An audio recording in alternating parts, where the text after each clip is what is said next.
Hi mga kawais! Don't forget to like and subscribe sa ating YouTube channel, guys.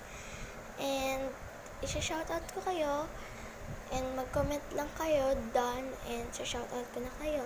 So, tuturuan ko kayo, guys, kung paano magpalit ng ating profile picture sa YouTube, Google, Gmail, kahit saan, basta Google.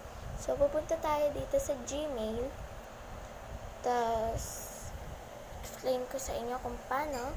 So, ayan guys, makikita nyo naman yung ganito. Yan, pipindutin nyo yan. Manage your Google account. So, pipindutin nyo yan. And ito, may profile picture ako dyan. So, pipindutin ko yan. Set profile photos, guys.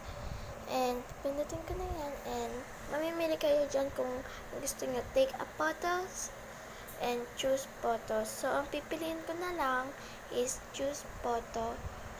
And yan. And yan guys, matalabas na yan dyan. And ito pipiliin ko guys. And yan, nalabas na dyan. And isiset nyo kung ganyan gusto nyo o ganyan. O para sa akin is ganyan.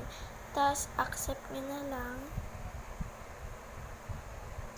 Tapos mag-wait lang kayo and lalabas na dyan. So, ayan na yung profile picture mo. Ayan. So, guys, don't forget to like and subscribe my YouTube channel, guys. Bye! See you in next vlog, guys. Bye, guys! Bye, mga kawais!